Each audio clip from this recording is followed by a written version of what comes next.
les filles, aujourd'hui je vous retrouve pour commencer la vraie série Back to School de cette année, puisque le dernier Back to School que j'ai fait, c'était pour vous expliquer mon organisation qui n'a pas été tenue, je le précise pour celles qui ne le savent pas. Donc aujourd'hui je reviens avec 10 conseils, plus un conseil bonus pour la rentrée et pour toute l'année. Donc j'ai tout mis dans mon petit carnet Diddle qui sera mon carnet YouTube pour que je m'en sorte mieux. Donc il y a un petit truc comme ça pour être sûr. Donc on va commencer tout de suite avec le premier conseil. Le premier conseil c'est de toujours préparer ses affaires en avance, donc c'est-à-dire vêtements, tout ce qui est à faire pour l'école, le sac, le maquillage, la coiffure, tout préparer à l'avance.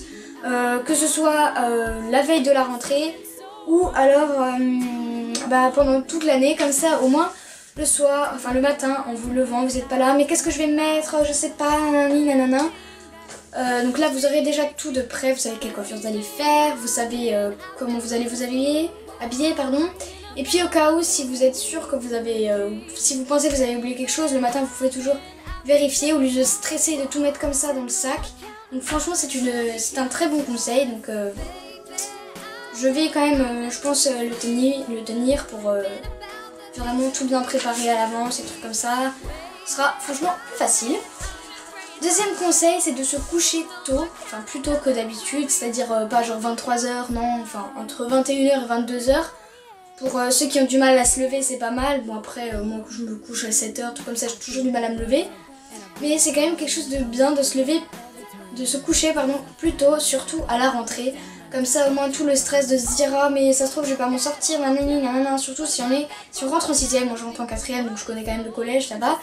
Mais si on rentre en 6ème et que vous savez pas où sont les salles, vous savez pas qu'est-ce que vous avez comme cours, tout comme ça, c'est quand même bien de se coucher plus tôt. Et pour celles qui rentrent en 6ème, je vous souhaite bonne chance, moi ça allait quand même très bien, j'ai vite su mon emploi du temps, j'ai vite su les salles, trucs comme ça. Donc voilà pour le deuxième conseil. Ensuite, troisième conseil, prendre un bon petit déjeuner, surtout à la rentrée, parce que ça va donner des vitamines, puisque pour ceux qui rentrent en 6ème de nouveau, vous allez peut-être stresser, et donc du coup avoir quelque chose dans le ventre, ça va peut-être un peu ça va faire du bien, vous n'aurez pas faim tout le temps, et c'est quand même bien de prendre un bon petit déj, une bonne tartine, ou alors des céréales, un jus d'orange, du lait, enfin tout ce qui est bien, même un fruit c'est encore mieux. Moi généralement il y a des fois où je prends pas de petit déj parce que j'ai pas le temps, ou parce qu'il n'y a pas de pain, ou parce que voilà, enfin bref. Parce que même des fois j'ai pas faim et j'ai pas envie, mais je vais quand même essayer de me forcer, dire à mes parents que le matin j'aimerais bien quand même du pain pour pouvoir déjeuner correctement. Après c'est clair qu'il faut pas prendre son temps pour déjeuner parce que sinon après le matin ça va speeder et voilà, c'est toujours comme ça. Moi je speed toujours après parce que généralement je ne prépare jamais tout à la veille. Donc la coiffure je sais pas quoi faire, je vais faire un truc mais j'y arrive jamais, donc voilà. Du coup c'est mieux de se dépêcher quand on prend un petit déjeuner sans non plus se dépêcher, sinon on se lève plus tôt tout simplement. Quatrième conseil, c'est toujours garder une pochette dans ce sac durant tout le long de l'année. Une pochette avec dedans des feuilles, toutes les couleurs, le canson ou alors les contrôles, même le carnet dedans, comme ça on est sûr de ne pas le perdre. Bien sûr après si on ne compte pas prendre de pochette, évitez quand même parce que si on en a besoin on ne sait jamais. Donc c'est vraiment un bon conseil, ça évite de demander à chaque fois lors d'un contrôle est-ce que t'as une feuille, est-ce que t'as une feuille, est-ce que t'as une feuille, et au final tu perds 5 minutes quoi, c'est vraiment quelque chose de super chiant. Donc franchement avoir une pochette avec des feuilles, bon après tu dois en distribuer parce que forcément il y en a qui n'en ont pas, mais au moins t'es sûr que toi tu en as, et surtout lors des contrôles, petit conseil, il faut écrire des trucs sur la feuille et tu perds quand même du temps, donc c'est bien de la préparer quand vous savez que vous allez avoir un contrôle après. Cinquième conseil, toujours bien être organisé, donc ça c'est vraiment quelque chose qui doit vous tenir tout le long de l'année. Ce qui concerne le casier et à la maison, c'est-à-dire qu'à la maison, si vous avez un petit placard avec toutes vos affaires scolaires, ne pas les balancer comme ça, vous n'allez pas du tout vous en sortir. Et garder un casier bien aussi, c'est pareil que si vous gardiez un placard correctement rangé. Là c'est pareil pour le casier, puisque là il faudra quand même se dépêcher. Vous avez pas tout votre temps pour mettre les affaires dedans, vous avez un temps limité. Donc du coup il faut quand même avoir un casier bien organisé, comme ça vous pouvez prendre, hop je mets, hop, tac, tac.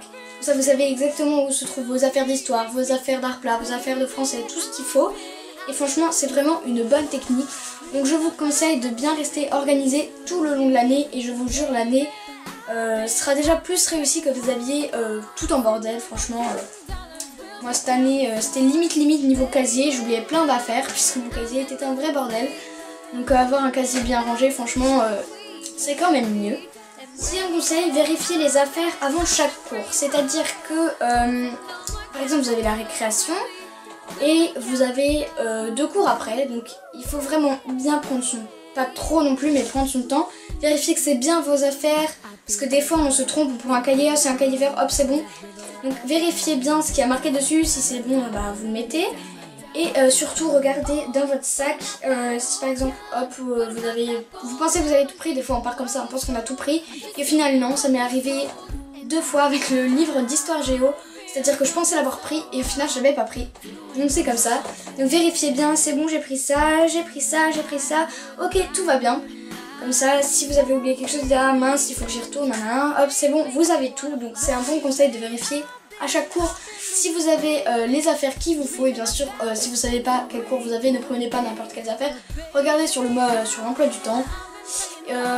Petit conseil aussi qui n'est pas introduit, mais essayez de retenir votre emploi du temps et les salles, parce qu'après, tout le monde va vous demander c'est à quoi après, c'est quoi les salles, nanani, nanana, et ça, au bout d'un moment, vous êtes comme ça, vous dites, mais vous avez toujours pas retenu, parce que moi, je retiens une semaine après, j'ai tout retenu pratiquement. Conseil numéro 7, mettre son réveil 5 à 10 minutes avant. Par exemple, si vous devez vous lever à 6 h, si vous pensez que vous allez mettre 3 heures à vous lever, mettez votre réveil 5 minutes ou 10 minutes avant 6 h, comme ça vous êtes sûr que vous pourrez prendre le temps de vous réveiller, nanana, je m'étire, hop. Prenez vraiment le temps qu'il faut. Donc si vous êtes une personne qui prenait du temps à vous réveiller, que vous ne sautez pas de votre lit comme ça, personne ne fait ça mais on sait jamais. Donc si vous êtes une personne assez flemmarde qui n'a pas envie de se lever, nanani, nanana, mettez quand même votre réveil en avance, comme ça vous êtes sûr que vous ne vous stressez pas, vous pouvez vous réveiller tranquillement, vous n'êtes pas obligé de speeder. Et donc voilà, après à 6 h c'est bon, vous êtes réveillé, vous pouvez aller prendre votre petit déj, vous pouvez aller dans la salle de bain, vous pouvez faire ce que vous voulez, c'est quand même plus pratique. Conseil numéro 7, relire ses cours le soir 5 à 10 minutes. Comme ça vous êtes sûr que vous avez bien retenu le cours, parce qu'on ne sait jamais si votre professeur va vous faire une interrogation surprise, parce que généralement ça peut arriver, même si dans certains cas c'est rare, mais on ne sait jamais. Et puis le dimanche, relire vos cours de 10 à 30 minutes. Comme ça au moins vous connaissez quand même, enfin, vous avez relu vos cours, vous avez retenu des trucs, comme ça c'est comme si vous aviez fait vos cours pour rien et pour pas réviser, à part s'il y a un contrôle, parce que généralement on révise que quand il y a un contrôle, mais c'est quand même mieux de réviser tout le temps, enfin tout le temps, voilà, ça dépend quand, hein. Et commencer à réviser, c'est-à-dire si par exemple vous avez, et votre professeur, je sais pas moi, de français vous dit que vous avez un contrôle, bah commencez déjà à réviser le soir où elle vous a dit justement que vous avez un contrôle. Comme ça vous avez déjà commencé à apprendre, et vous apprenez au fur et à mesure si vous faites d'autres leçons, et puis même comme ça vous ne devriez pas speeder et réviser tout en même temps pendant 1 heure la veille. Comme ça au moins vous révisez 30 minutes chaque soir, et puis au contrôle normalement tout devrait bien se passer puisque vous n'avez pas speedé avant le cours, et trucs comme ça. Après avant le cours vous pouvez vite relire la leçon comme ça pour être sûr si vous avez bien pris ça, nanana. Et bon, la veille généralement c'est pas le top de réviser. Et commencez aussi à réviser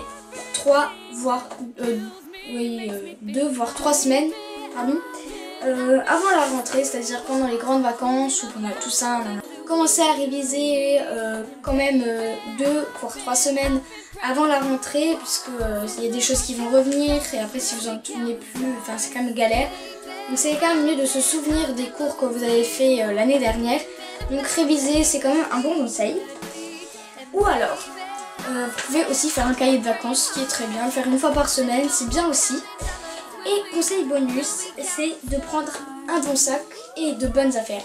Quand j'entends bon sac ou bonnes affaires, c'est-à-dire que vous prenez pas un sac tout petit, vous allez rentrer 3 cahiers dedans. Non, prenez un sac où vous êtes sûr que vous pouvez au moins rentrer un classeur, 2, 3, 4 cahiers, trousses, agenda, carnet, tout ce qu'il faut, la pochette, n'oubliez pas. Vraiment tout ce qu'il vous faut, donc, et bien sûr des affaires qui ne se cassent pas et des trucs comme ça. tenez aussi vos affaires, ne gribouillez pas dessus comme moi. Donc franchement c'est un bon conseil de prendre un sac quand même bien. Le mien il est pas profond mais il est quand même assez large, donc je peux rentrer facilement 3-4 cahiers avec un classeur dedans. Donc voilà, c'est vraiment super simple. Donc voilà les filles, cette vidéo des 10 conseils avec quelques petits conseils bonus est terminée. Donc j'espère qu'ils vous auront aidé pour la veille et pour tout au long de l'année. Moi je me suis dit ça sert à rien de donner 2-3 conseils avant la rentrée. Enfin, au moins donner pour toute l'année, comme ça vous êtes sûr. Et puis voilà, c'est quand même c'est bon.